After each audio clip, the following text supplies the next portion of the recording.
The Tom Woods Show, episode 445. Prepare to set fire to the index card of allowable opinion. Your daily dose of liberty education starts here. The Tom Woods Show. Hey everybody, Tom Woods here, reminding you that you can get one of my books as an audiobook for free at tomwoodsaudio.com. You could get my New York Times bestsellers Meltdown on the Financial Crisis, featuring a foreword by Ron Paul, and The Politically Incorrect Guide to American History, or Nullification, or Rollback, or my latest book with me reading it, Real Dissent. Check it out at tomwoodsaudio.com. Welcome, everybody. Today we're going to talk about egalitarianism and calls for equality. Equality in a material sense, not just equality before the law or any of these more modest calls for equality, but the more sweeping calls for equality that we hear from the left. And in particular, we want to talk about the political philosopher John Rawls, who is very significant, and you'll get more background on him in just a minute. But these are arguments that I think will help you when you confront people who want more equality, or who believe that equality of material condition is some kind of moral ideal toward which we ought to be striving. Can you really have a society based on such a principle? So we're going to look at that. And the way we're going to do it is I'm actually going to play for you now one of the lessons from the government course that I did for the Ron Paul homeschool curriculum. So in case you're curious about what that material is like, here's an example. Now this one is a little on the longer side. They're not all, they tend to be around 25 minutes. This one's a little bit longer than that. What I'm doing is I'm stripping out for the first few minutes of the lesson, because in the first few minutes I review the previous lesson. That's what helps people retain information, is constant review. Well, since you didn't hear the previous lesson, it wouldn't really make any sense for me to do that review, so I'm clipping that. But the rest of it is as is. This is a lesson that I'm doing in my high school course on government. I think you will see after listening to this episode that I've been telling you the truth when I say that these courses can be taken profitably by adults as well. I am not in any way talking down to the students, even though from time to time I do make sure that I define a word that they're not likely to know or that I haven't used yet in the course. Now, on the show notes page for today, tomwoods.com/445, you will find out how to get this course. I'll tell you right now how to get it, but so you don't have to jot all that down. It's at tomwoods.com/445. You can get it, first of all, at tomwoods.com/government. You just you can see all 90 lessons listed there at tomwoods.com/government. And then you will see links for how to get the course a la carte, just this one course. And you'll see a link for how to get it through the Ron Paul curriculum, how to join the Ron Paul curriculum and get the whole curriculum, which would include this course. Now remember, make sure if you do join the Ron Paul curriculum, you'd be crazy not to join it through my special link, which is ronpaulhomeschool.com. Enter the site through ronpaulhomeschool.com, and then when you go on to join, you get 2 freebies: The Politically Incorrect Guide to American History, my New York Times bestseller, signed to you and mailed to you, and also a free 10-lesson bonus course on the foundations of liberty. So make sure if you join the Ron Paul curriculum, join it through ronpaulhomeschool.com, and then just drop me a note at tomwoods.com/contact, and I'll get you those freebies.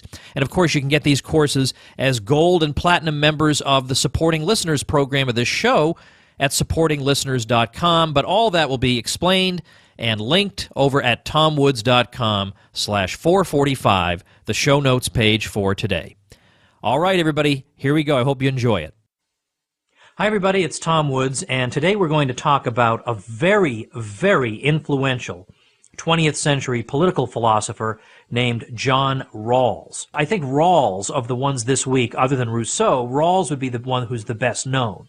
But it's pretty good, I think, for somebody, especially somebody your age, to be acquainted with these names. You will have a big leg up. If you ever take political thought, you'll be way, way ahead of the game, because no other kid will know these names. They might not even know John Rawls. John Rawls, first of all, let me look on the slide here, the word egalitarianism. That's a huge word. Egalitarian egalitarianism is a commitment to equality, the idea of equality. Now, to some degree, of course, a liberal, classical liberal, or libertarian, believes in a form of equality, believes that everybody has an equal right not to be killed, not to have his property taken away, etc. In that sense, everybody is equal. Everybody is equally entitled to not be interfered with. But that's as far as the classical liberal or libertarian would go. But when we use the word egalitarian, we usually mean something beyond just that.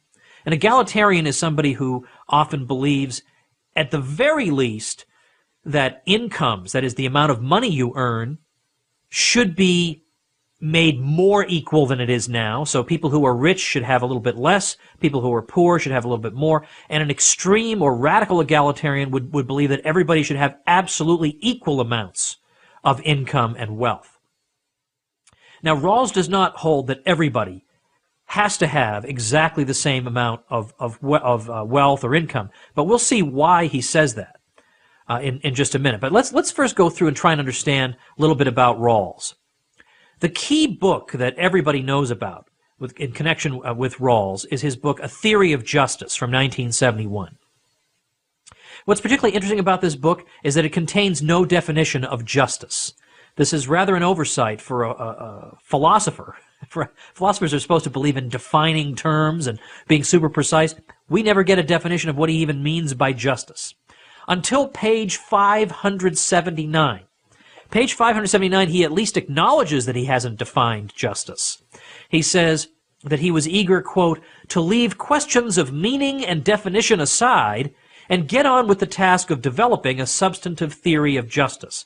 So he doesn't have time to define justice. He has to get on with the task of establishing a theory of something he won't define for us. Well, that's where we start off with this. All right, now with some of these bullet points, the text is going to be a little small, so I'm going to ask you to use the little rectangle on your screen. In the lower right-hand corner, you'll see a little rectangle.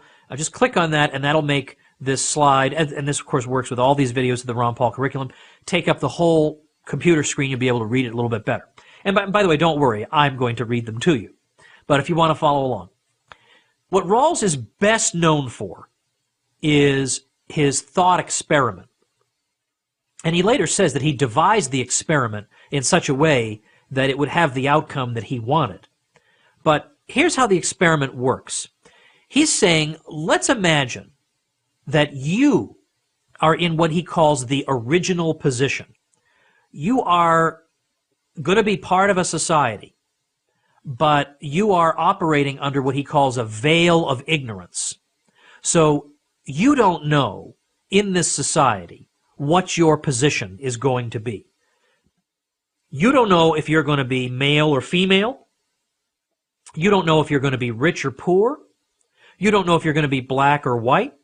You don't know if you're going to be talented or untalented. That turns out to be a very important issue for Rawls. And you are in this original position in a situation at which, to quote Rawls, the chief primary goods at the disposition of society are rights and liberties, income and wealth. So in other words, you're in the following position. You don't know who you're going to be. You don't know what place in society you're going to occupy. And you exist in some kind of realm in which all goods are available to be distributed according to whatever principle you devise. So let's consider what you would be likely to think according to Rawls. You're in this situation. You're trying to think of what would be the rules that I would want society to be guided by if I don't know who I'm going to be in that society. Now, if I knew I was going to be really, really rich and powerful, maybe I might say, well, the best law would be that everybody has to work for the rich people, or the rich people get to keep all their money. But I don't know who I'm going to be. Maybe I won't be rich. Maybe I'll be the lowest of the low. And so Rawls therefore presumes that you will be risk averse. That is to say that you won't want to roll the dice and take a chance that you're going to be the worst of the worst without preparing yourself for that. In other words, let's imagine, for example, some kids, and one of them, they're at a birthday party, and the birthday boy is going to cut the cake. Now, let's suppose he doesn't know who will be assigned which slice of the cake. How should he slice the cake? Now, he could slice a giant piece of the cake and hope that he gets that one. But probably, the odds are he won't. So he'll probably wind up with one of the tiny pieces that he had to cut because he made the other one so big. So instead, he is likely to say, well, I think probably the safest way to go is to cut the cake into equal pieces. So I won't have any less than anybody else. I might not have any more than anybody else, but at least I won't be if I'm the lowest of the low, we're all the lowest of the low together. Equality would be probably the principle on which the kid would decide how he's going to cut that cake. Well, Rawls is going to say that that's going to be the principle that you're going to come up with when you're trying to sort of cut the cake of society, as it were. When you're trying to decide what society do I want to live in if I don't know who I am in that society? Well, I don't want to take any chances, he thinks we'll say. So let's just have a rule that everybody should be equal. And then I don't have to worry about being the lowest of the low because we're all equal. He thinks that's what you are likely to decide if you are impartial, you're behind a veil of ignorance, you don't have any vested interests, you don't know that you're rich or poor, you don't know if you're going to be, again, maybe you might turn out to be really talented, and you might want to say the rule is that the talented people should get a lot of money. But what if you turn out to be untalented? Then maybe you might not like that rule. So this rule, he thinks, is the one that we would all say, well, I think this is the best. This protects me against the worst possible outcome. Let's just say equality. So Rawls concludes that there are two principles that we decide upon behind the veil of ignorance. One of them is equal liberty. He thinks that we will believe in the principle of liberty, that everybody should have as much liberty as possible as long as he doesn't interfere with the liberty of anybody else. And then secondly, we will agree on the difference principle. Now, the difference principle is actually the principle in which, I know this sounds weird, the difference principle is actually his principle of equality, if you can believe that. I'll explain that in a minute.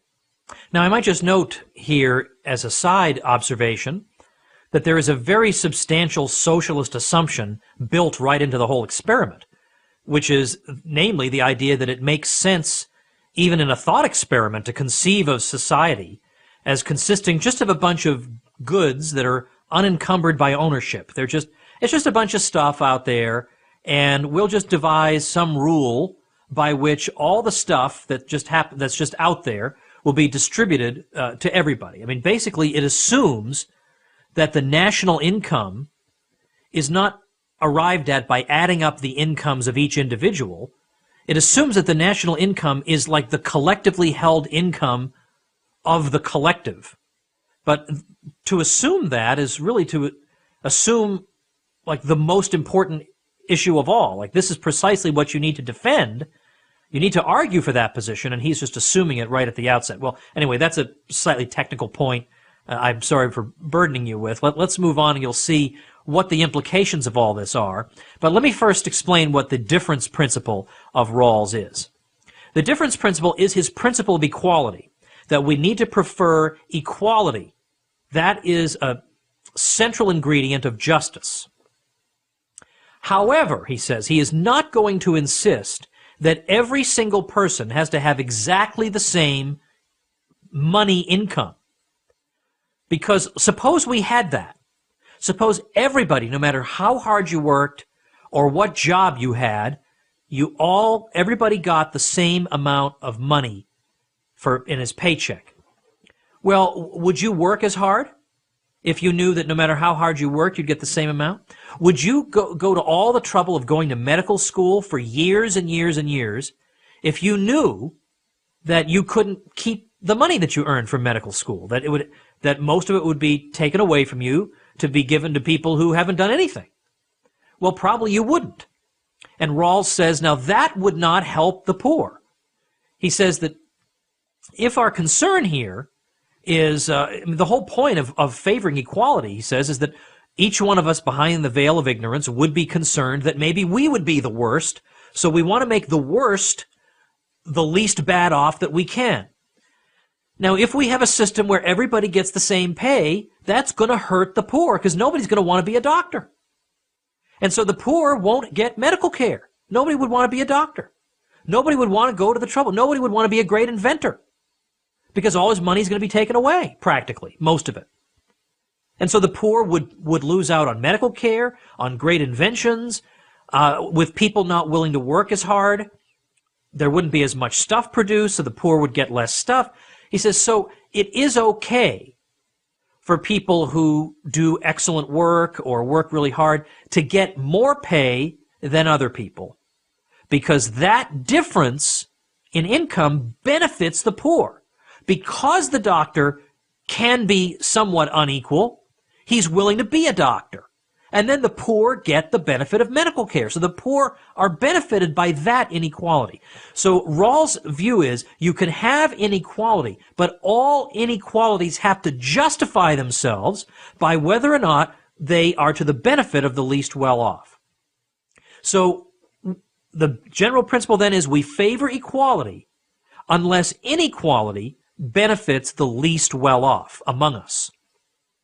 That's what he calls the difference principle. Now, some people will say, what if I happen to be a great basketball player?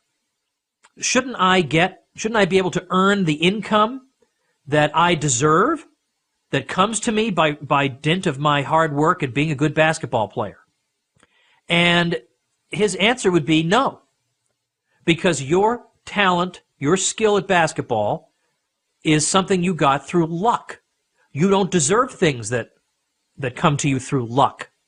A great basketball player does not deserve his talent.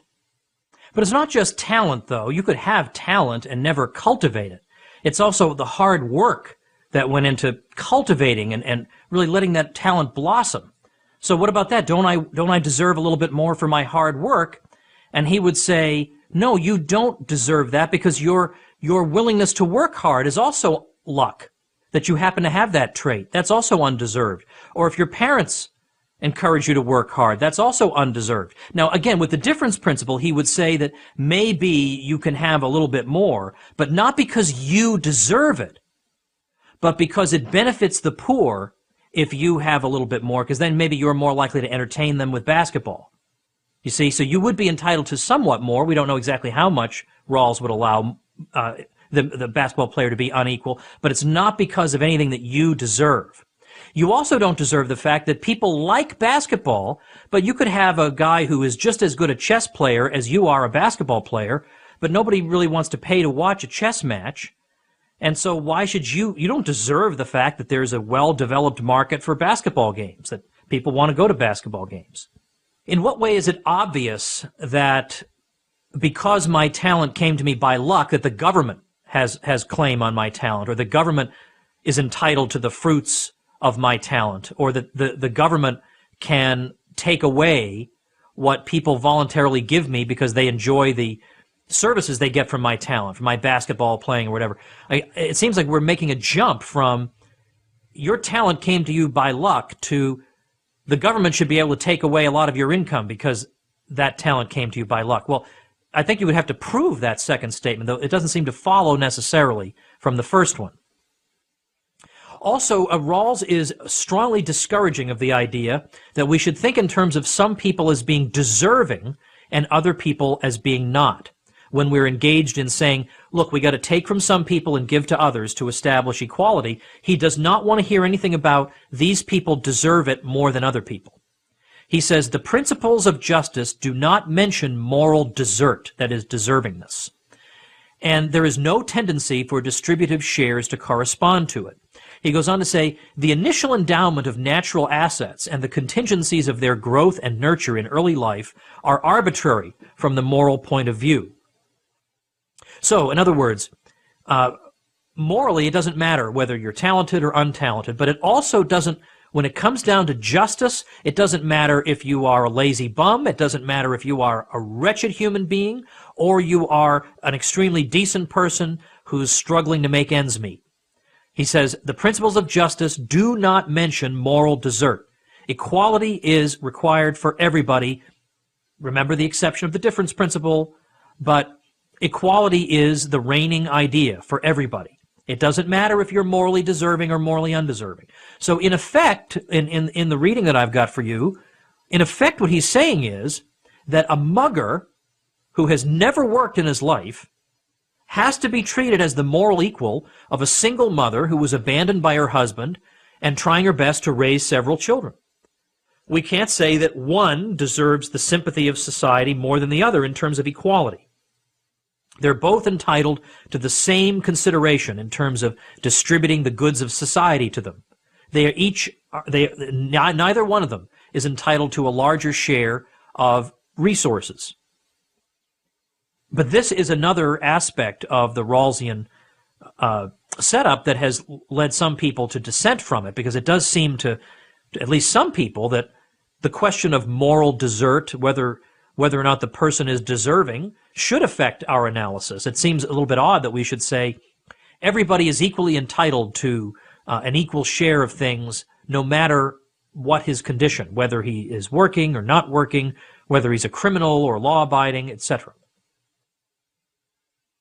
Now, Robert Nisbet was a great conservative sociologist. I don't know that there were that many of those. Spent his career at Columbia University, or mostly at Columbia.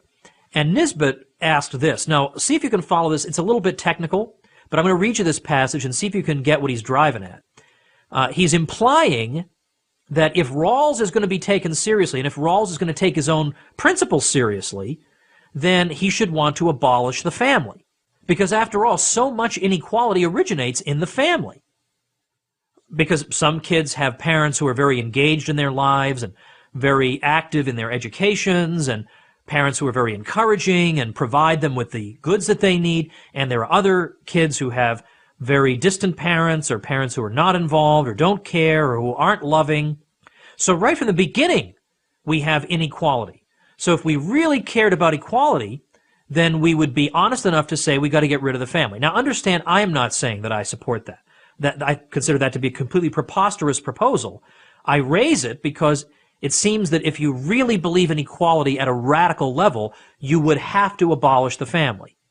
And so I think this should be a useful corrective for people who want to go down the equality road. Anything that would lead you to want to abolish the family, I think, should make you think this idea must be screwy. If it's leading me to think that the family needs to be abolished, probably it's a screwy idea. So here's Robert Nisbet. He says, I have always found treatment of the family to be an excellent indicator of the degree of zeal and authoritarianism, overt or latent, in a moral philosopher or political theorist. Basically, there have been two traditions in Western thought here. In one, reaching from Plato to Rousseau, the family is regarded as an insurmountable barrier to the achievement of absolute virtue or justice in a social order, and therefore is to be obliterated. In the other, reaching from Aristotle to Burke and Tocqueville, the family is declared vital to the achievement and preservation of freedom and order alike in society. So here, Nisbet is saying there are two traditions in philosophy, and one of them is very hostile to the family because the family gets in the way of what the social planners, the planners of society, want to bring about, whether they want to bring about an equal society or they want to educate the kids in their ideas and the parents are getting in the way because the parents are educating them in the parents' ideas. Whatever the reason is, there's a tradition of political thought that is suspicious of the family. Whereas there's another tradition extending from Aristotle that says, no, the family is really the basic building block of society. Nisbet goes on, where does Professor Rawls stand? He is well aware of the social and psychological importance of the family and refers to it in a number of places. Let us take his final reference as indicative. He writes, and now he's quoting from Rawls's book, A Theory of Justice, the consistent application of the principle of fair opportunity requires us to view persons independently from the influences of their social position. But how far should this tendency be carried? This is Rawls again, remember. It seems that when fair opportunity, as it has been defined, is satisfied, the family will lead to unequal chances between individuals. Is the family to be abolished then? Taken by itself and given a certain primacy, the idea of equal opportunity inclines in this direction. But within the context of the theory of justice as a whole, there is much less urgency to take this course. Now back to Nisbet. He says, I am afraid that most readers will take that last, meaning that last part of his statement, as quite unsatisfactory, even as a form of flinching. After all, theory of justice as a whole notwithstanding, there is abundant evidence that the family is among the most powerful generators and reinforcers of inequality in a social order. Rawls knows this very well. He has already proclaimed his willingness to see the factors of motivation, chance, and merit reduced to nullity in behalf of his cherished principle of equality. Can he, in all consistency, long neglect the family, given its demonstrable relation to inequality? So in other words, given that Rawls is willing to say luck, forget about talent, forget about any of this, forget about desert, forget about it, equality, equality, equality, why wouldn't he be consistent enough to say forget about the family too? Will Professor Rawls in due time find his way to this piece of radical surgery? We can only surmise that he will. Well, he never did. But I think Nisbet is right to note this as an inconsistency in Rawls. Now, the other inconsistency in Rawls comes from the way he treats how countries should treat each other. So individuals, he says, justice demands equality, unless inequality benefits the least well off. But in his book, The Law of Peoples, 1999, he says that the difference principle does not apply across countries. Now, first of all, the law of peoples, he's talking about the law of nations. When he uses the word people, he means a country. So like the people of Germany, he's talking about countries when he uses the word peoples in this sense. Now, if he enforced the difference principle across countries, he would basically say that we have to have as much equality in the world as we can. And so, clearly, people in the United States live so much better than people in some parts of Africa, for example, that we obviously need to take a lot of the money that people have in the United States and just give it to households in Africa. But he doesn't say that, interestingly. You would think he would. If he believes in equality between individuals, why should it matter where those individuals live on the globe? If one person lives in Africa, or one person lives in Asia, one person lives in the United States, what difference does that make? If we believe in equality, we believe in equality. And yet, he doesn't apply the difference principle across countries, just across individuals. He says, its aim, that is our aim of assisting poorer countries. He says we do have an aim, we do have a duty to help poorer countries, but we don't have to be equal with them. We have to help them a little bit. That's basically as far as he goes. We've got to help them a little bit. And the aim of this help is to help burdened societies to be able to manage their own affairs reasonably and rationally, and eventually to become members of the society of well-ordered peoples. This defines the target of assistance. That is, this is what we're aiming for when we help poor countries, just to make them part of the members of the sort of world community. After it is achieved, further assistance is not required, even though the now well-ordered society may still be relatively poor. So he's saying that our responsibility extends only so far as to make sure that the countries of the world are at least reasonably well organized, and they're organized according to reasonable principles with reasonable efficiency. But beyond that, even if they stay poor, we don't owe them anything else. That's it. Now, it seems, though, that there's an objection we could raise right away, that some countries have resources, right? Some countries have diamond deposits, some countries have oil, some countries have minerals. Now, isn't that luck? Remember how Rawls says that you're not allowed to benefit from luck, or at the very least, the government can limit how much you benefit from luck. We can take the stuff you earn that's based on luck, stuff, your talent that you just happen to have. Well, what about a country that just happens to have diamonds? Or a country that just happens to have oil? Shouldn't that mean that we should have a world government that should be able to take the extra income from a country that just by luck happens to have oil? It's not entitled to that oil and the money that it earns from that. It's not entitled to those diamonds and the money that it earns from them. So shouldn't we be taking that extra money from them because they're not entitled to it? Their possession of those things was a matter of luck. He doesn't say that. So inconsistency here. He says, resource-poor countries, that is, countries that don't have minerals or oil or diamonds or whatever, have historically done well. Like Japan has very few resources, has basically no oil, it's mostly mountainous, etc. And yet Japan has done very well. He says, so there's no need to redistribute resources from resource-rich to resource-poor countries, because a lot of resource-poor countries have done well even though they don't have resources. And he gives us a thought experiment. He says, imagine we have two countries with the same resources, same amount of oil, same amount of diamonds, whatever. And one country pursues sensible economic policies, and the other one pursues stupid, destructive economic policies. He says the sensible country does not have an obligation to assist the stupid one, the destructive one. Yet what we've just seen Rawls say runs directly counter to what he said in A Theory of Justice. So remember, he said in A Theory of Justice that desert, that is deservingness, does not matter to questions of distributive justice. Distributive justice is the aspect of justice that deals with distributing the resources of society. And we should distribute resources not according to who deserves them and who doesn't, he says. But when he talks about countries, he takes the opposite view. So, for example, we just heard Rawls say that there's no need to redistribute wealth from lucky countries that happen to have a lot of resources to unlucky countries that don't. Because he says, look, a lot of these unlucky countries have done very well for themselves.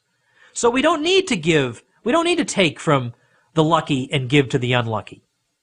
But yet he just said, in my example about the basketball player, he just said in The Theory of Justice that we have to take from the lucky person because he didn't deserve his luck, he didn't deserve his talent, and we got to give it to everybody else. Well, why wouldn't that count for countries? Some countries are lucky enough to have resources, some aren't. And yet he doesn't say that the lucky countries have to give up their stuff and give it to the unlucky ones. Likewise, he says, we've got two countries. I just gave you this example. One of them's responsible, one's irresponsible. The responsible one is not obligated to help out the irresponsible one. But he just said in A Theory of Justice that we don't think about responsible, irresponsible, moral, and immoral. Everybody's entitled to equality. Remember that? It doesn't matter if you're a struggling single mom or if you're a mugger. Everybody's entitled to equality. It doesn't matter whether you deserve it or not. But he just said countries can deserve it, countries cannot deserve it. He said a country that does something stupid with its economic policies does not deserve, it's not required that a rich country give them stuff. But yet he just said that individuals are entitled to that. That individuals who are irresponsible are entitled to an equal share of stuff, allowing for the difference principle. Rawls goes on to say, surely there is a point at which people's basic needs, estimated in primary goods, are fulfilled, and a people can stand on its own. Now remember, in this case, people, he means a country. So read that like that. Surely there's a point at which a country's basic needs are fulfilled, and a country can stand on its own. But notice he doesn't say that within societies. He never says, well, once individual persons have enough basic goods, they can stand on their own and you don't have to keep giving them stuff. You don't have to make them absolutely equal. As long as they have enough basic goods, that's okay. No, individuals, he says, they got to be absolutely equal. But then when it comes to countries, he says, well, once they're at least sort of not terrible, that's good enough and we don't owe them anything else. So the question becomes, where's this inconsistency coming from? When he's talking about what you and I owe to other individuals in our society, he's basically saying that if it weren't for the fact that some inequality benefits the poor, we should have to give everything that we have that's greater than the average to the poor. Everything. We would have to be absolutely equal. But then when we get to countries, he does not say that countries have to be absolutely equal and that the rich countries have to divest themselves of a huge amount of their wealth. And so why does he have this inconsistency? And the most persuasive explanation that I've seen is by the philosopher David Gordon. David Gordon says, this is clearly not consistent, right? There's clearly an inconsistency in Rawls, and the reason he's got it is that he wants a lot of other philosophers and academics to support his theory. but they are not going to support his theory if they think it means that they're going to have to turn over 90% of their income to impoverished Asia or Africa. They're just not going to. So according to a theory of justice, well, yeah, they have to probably give a little bit of their income, but they can be unequal because inequality can benefit the poorest for reasons we explained earlier. So they might be willing to go that far. But most people would not be willing to follow Rawls if he said, oh, and by the way, you also owe as much as possible. Like we need to average all the incomes of the whole world. That would mean a severe drop in your standard of living, a severe drop in your income. Most people wouldn't, most academics, philosophers, whoever, would not be willing to accept that. So Rawls tries to come up with rationales why it makes sense to say, in our country, we have to try to be sort of equal, but we don't have to try to be equal when it comes to other countries. That's sort of inconsistent, but it's because it's the only way he thinks anybody will ever accept his philosophy. Well, that's a theory. We can't know for sure. But there you have John Rawls and egalitarianism. I want you to be aware of this because when you get into political thought, you're going to hear Rawls, Rawls, Rawls day and night. A theory of justice is sometimes cited as one of the greatest works of political philosophy of all time. Well, you can judge that for yourselves, but I wanted you to be familiar at least with the basic arguments. All right, everybody, I hope you enjoyed that, and I hope you will forgive me one thing here. First of all, remember, show notes page, tomwoods.com/445. You want to find out more about this topic, as well as how to get the course and how to get your freebies and stuff. That'll all be explained and linked at tomwoods.com/445. But as longtime listeners know, preparing these courses for the Ron Paul curriculum, I mean, I did about 400 videos that I prepared, recorded, edited, uploaded, made reading assignments for, writing assignments for. It took 2 years of my life, and it was extremely difficult, very time-consuming. It was very, very hard work, but I knew it was important. This course basically takes the knowledge that it took me decades to acquire and condenses it into 90 videos. It's an 18-week, half-year course, 5 lessons per week, and it, I think, will save people a lot of time and frustration because I've done all that time and frustration. I put all that in acquiring this knowledge over the years, but now I'm distilling it for you and giving you the reading assignments and what you would need to really drive this information home in your own head. So what I would like to do then, if I can get your permission, of course you can always just turn this off, right? Go on to the next episode, but I hope you won't, because as I say, this was an enormous amount of work. I want to actually go through the lessons. I want to go through them with you and show you what exactly is covered here. Remember, every 5th lesson, so every Friday lesson, if you're doing them Monday through Friday, is a review of the previous week. Review is a central part of the Ron Paul curriculum because it's so important for retention. If you're getting a whole lot of new knowledge, well, that may seem great, but if you don't remember any of it, what good is it? But review is what pounds it home. So every lesson begins with a review of the previous lesson, and every 5th lesson is a review of the entire week. You really, really find that you retain the stuff much, much better. So I won't go over the review lessons. I've already told you that that's 1/5 of the course. But I start off with an introduction, giving people an overview of what they can expect. Then 3 lessons on the history of natural rights theories, from the High Middle Ages to the present. Then a lesson on Lysander Spooner and the idea of consent. Do we really give our consent to government? I talk about Robert Nozick's The Tale of the Slave, which is a stirring presentation about how free we really are. I talk about human rights and property rights, what these terms mean, and are they different or are they the same? Negative rights and positive rights is a very important distinction for people to understand. Then I spend a whole week on critics of liberalism, that is, critics of classical liberalism, critics of libertarianism. So I talk about Jean-Jacques Rousseau, I talk about John Rawls, a more modern thinker. This is the lesson from today, of course. Then I talk about Ronald Dworkin and Thomas Nagel. I talk about a famous Marxist, G.A. Cohen. Then I have a section on rationales that have traditionally been given for government action. So public goods, you need the government to supply public goods, or to raise the standard of living, or to conquer poverty, or to fight against monopoly, or to fund science, or to fight inequality, or to provide development aid to the third world, or to battle discrimination, and so on. So that stuff is covered in a special section. Then I've got a big series of lessons called Some Problems with Government Action. I begin by explaining what Mises talked about, the socialist calculation problem. I talk about working conditions. Can government improve working conditions? What about child labor? What about labor unions? Health care, antitrust, farm programs, war and the economy, business cycles, industrial policy. This was very popular in the 1980s, making a bit of a comeback now. Government, the market, and the environment is the subject of yet another lesson. Then prohibition, whether of alcohol or drugs. Taxation, I have a lesson on that, a lesson on government spending, 2 lessons on the welfare state, theory and practice, a lesson on price controls, 2 lessons on government and money, and then a review of what has been covered up to now. Then a unit on the modern state, the theory of the modern state, American federalism and the compact theory. Can political bodies be too large? Then a lesson on decentralization.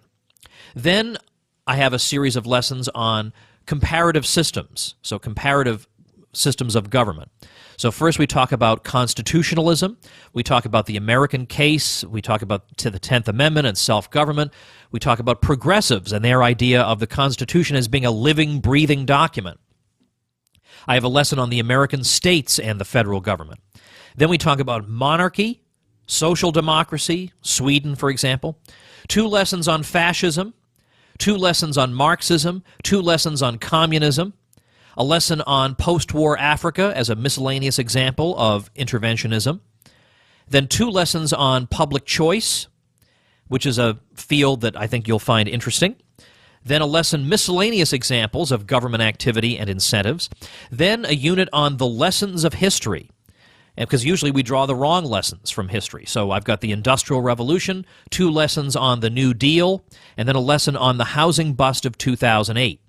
Then a unit on unresolved problems. First, are voters informed? Is political representation meaningful? The myth of the rule of law, and the incentives of democracy.